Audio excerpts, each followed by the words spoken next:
Hey guys, my name is Jonathan and welcome back to my channel. নতুন blog লৈ আপোনাক সকলোকে স্বাগতম জনাইছো। আশা কৰো সকলো ভালে আছে আৰু প্ৰথমতে মই সকলোকে মোৰ ফালৰ পৰা হলি বহুত শুভেচ্ছা জনাও। বহুত দিন হ'ল আমি বাহিৰ ওলাই যোৱা নাই কাৰণ লগিও কৰা হোৱা নাই। গতিকে আমি ওলাই গৈ আছো এটা নতুন জায়গাত আৰু তাত গৈ আমি কিবা কিবি বজাৰ কৰিম। গতিকে ক'ত গৈ আছো কি বজাৰ কৰি আছো গতিকে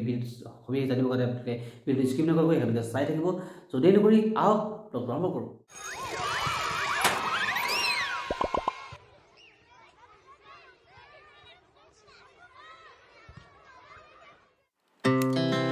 Our hearts beat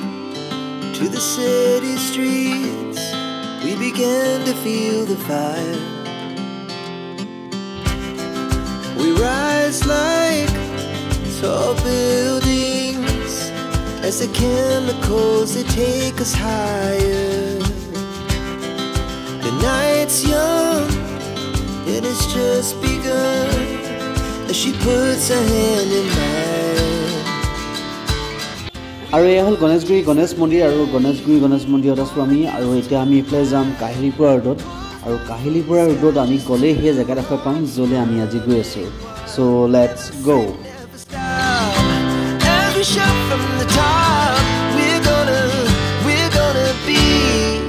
আৰু ফাইনেলি আমি আহি পাই গ'লো সেই জেগাডোখৰ য'লৈ আমি আজি আহি আছিলোঁ আৰু য'ত আমি আজি বজাৰ কৰিম আৰু এয়া হ'ল কাহিলীপুৰা ৰোডত থকা জ্যোতিচিত্ৰ মঞ্চত ফিল্ম শ্বুটিং হয় আৰু এই জ্যোতিচিত্ৰ ভৱনৰ ঠিক গেটৰ অপজিটত এখন ফুটপাথত মাৰ্কেট আছে আৰু এই মাৰ্কেটখনত বিভিন্ন ধৰণৰ ভেৰাইটিৰ চব্জি আছে আগতে অৱশ্যে অকল ট্ৰাইবেল মানুহবিলাকে ইয়াত ব্যৱসায় কৰিছিলে এতিয়া বিভিন্ন ধৰণৰ মানুহ আহিছে কিন্তু বকুৰ পৰা যিবিলাক মানুহে ইয়ালৈ চব্জি লৈ আহে এই চব্জিবিলাকৰ বিশেষত্বই বেলেগ কাৰণ তেখেতলোকে বকুত যিসকল খেতিয়ক আছে তেখেতলোকে উৎপাদন কৰা চব্জিসমূহ তেখেতলোকে ইয়াত আনি বিক্ৰী কৰে তাৰে লোকেল মানুহে আৰু আমি বজাৰ কৰোঁ বিশেষত্ব কি বজাৰখিনি কৰি লওঁ তাৰপিছত ৰুমত গৈ দেখাই আছোঁ এই চব্জিবিলাকৰ বিশেষত্ব কি আৰু আমি আহি পাই গ'লি আৰু তাতে যথেষ্ট ভিৰ আছিলে আৰু দেহামলৈ লৈ যোৱাৰ কাৰণে আমি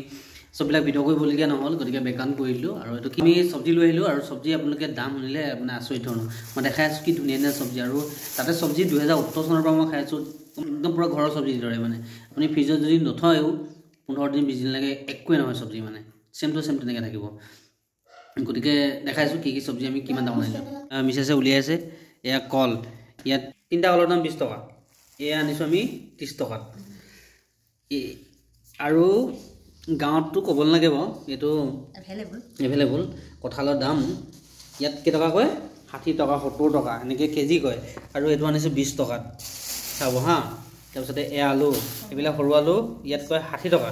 আৰু এয়া আনিছোঁ 20 টকা কেজিকৈ সজিনাটো বাৰু দামটো 30 টকা 30 টকা লৈছে সজিনা সেয়া 30 টকা তাৰপিছতে আৰু এইখিনি হ'ল তিতা কেৰেলা 20 টকা এয়া তিতা কেৰেলা চাওক কিমান ধুনীয়া না তিতা কেৰেলা মানে বহুত ধুনীয়া চব্জি ঠিক আছে তাৰপিছত এয়া তিয়ঁহ এয়া একদম পূৰা লোকেল তিয়ঁহ সৰু সৰু তিয়ঁহ এইটো কিলো তিয়ঁহৰ কেইটকাকৈ লৈছিলে দেই তিয়ঁহৰ কিলো এইটো হেৰি টকাকৈ লৈছে 40 টকাকৈ লৈছে 40 টকা কিলো আৰু আমি যদি গণেশগুৰি বা এইবিলাকত কিনো তেতিয়াহ'লে ইয়াক 60 টকা 80 টকা এনেকৈ কয় তাৰপিছতে গাজৰ আনিলোঁ আৰু দেখাই আছোঁ এয়া জলকীয়া এইটো জলকীয়াটো অলপ বেলেগ ধৰণৰ চাওক কিমান ধুনীয়া জলকীয়া বাৰু বেছি নাই 10 টকাই আনিছোঁ কাৰণ জলকীয়াটো বেছি খোৱা নহয়তো সেইকাৰণে তাৰপিছতে বিলাহী এইখিনি চাওক বিলাহী কি ধুনীয়া ধুনীয়া বিলাহী চাওক একদম পূৰা আধা কেঁচা পকা এনেকুৱা হৈ আছে দেখিছেনে বিলাহী কোৱালিটি খুব ধুনীয়া মানে তো বিলাহী কিলো ইয়াতে এতিয়া 60 টকা 80 টকা এনেকৈ কৈছে আৰু আমি তাৰ পৰা 1 কেজি আনিছোঁ 30 টকা 30 টকাত 1 কেজি আনিছোঁ তাৰপিছতে এইবিলাক গাজৰ আমি আধা কেজি আনিছোঁ গাজৰ কিলো 60 টকা তাৰ পৰা আনিছোঁ আমি 40 টকাকৈ টোটেল এইখিনি চব্জিৰ দাম হ'লে 210 টকা 210 টকা চাওক ইমানখিনি চব্জি কিন্তু এইখিনি যদি আপুনি আনিবলৈ যায় গণেশগুৰিত 1 কেজি বিলাহী আনোতে 60 টকা গুচি যাব এটা এনেকুৱা এটা কঁঠালৰ মুচি আনিবলৈ যায় কঁঠালৰ মুচি দামে কিলোৱে আপোনাৰ 60 টকা মানে 120 টকা তাতে গুচি গ'ল গাজৰ কথাটো ক'বই নালাগে তাৰপিছতে কাঁচকলটো অকল 20 টকা তিনিটা দিয়ে এয়া চাওক এই কাঁচকল আমি আনিছোঁ তাৰপিছতে এয়া কি এইটো কি জান তিয়ঁহ কেইটকা 5 টকা আৰু এয়া চাওক চব্জি দেখাই দিছোঁ তুমি এটা কথা কোৱাচোন বাৰু এই আমি যে গণেশ বিবাহ চব্জি আনো ক'ব পৰা যে চব্জি আনো কিমান দিন যায় এইটো এদিন অকল এদিনটা খুব বেছি দুদিন গধূলিলে দেখিব গোটেই বগা হৈ ঘূৰি আছে ইয়াৰ পৰা আনিলে মই এই 3 সপ্তাহ হৈছে হেৰি গাজৰ যে এইটো কি মাটি কঁঠাল নহয় এইটো কঁঠাল কঁঠাল খাবানে এইটো কিতাপত দেখিলে এইটো লাগেই মানে সেইকাৰণে তাৰ কাৰণে আনিব গেছ এইটো খাম বিয়াত মজা লাগে খাই আকৌ মাংস লাগে দেই এইটো কঁঠালৰ মুচি বনাব লাগিব দেই বানানা খাব লাগে অঁ বানানা চিপছ সজিনা এইটো হেল্থি চব্জি হা এইটো খাব লাগিব তাৰপিছতে তুমি আৰু কি খোৱা দেখাই দিয়া এইটো কি কয় তাৰপিছতে হা এইটো তিয়ঁহ তাৰপিছতে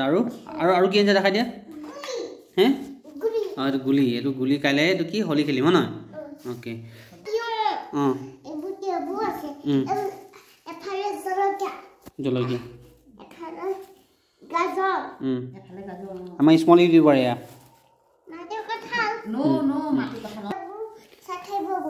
আৰু এই ভিডিঅ'টোৰ কথা আজি ভিডিঅ'টো চাই আপোনালোকক কেনেকুৱা লাগিলে জনাব আৰু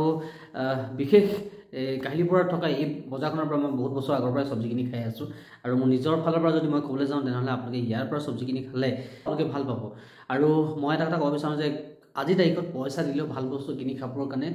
নাপায় কিন্তু এই কাহিলীৰ পৰা এই জেগাখিনিৰ পৰা যদি আপুনি চব্জি কিনি খায় তেনেহ'লে মই ভাবোঁ আপোনালোকে যথেষ্ট লাভান্বিত হ'বই প্ৰাইজৰ ফালৰ পৰা তাৰোপৰি যি আপোনালোকে কোৱালিটিটো খুব ভাল পাব গতিকে বকুৰ পৰা তেখেতলোকে ৰাতিপুৱা আহি গাঁৱৰ চব্জি তেখেতলোকে লৈ আহে আৰু আহি ইয়াতে তেখেতলোকে চেল কৰে গতিকে যিসকল মানুহে কাহিলীৰ পৰা সেই অঞ্চলৰ মানুহ আছে বা যিসকলে এই ভিডিঅ' চাই আছে তেখেতলোকে কমেণ্ট কৰি জনাব মই কোৱা কথাখিনি সঁচা হয়নে নহয় এই আছিল আজিৰ ভিডিঅ'টো আৰু ভিডিঅ'টো চাই থকাৰ কাৰণে সকলোকে ধন্যবাদ জনাইছোঁ নতুন ভিডিঅ' লগ পাম তেতিয়ালৈকে টেক কেয়াৰ বাই বাই ধন্যবাদ জয় আকৌ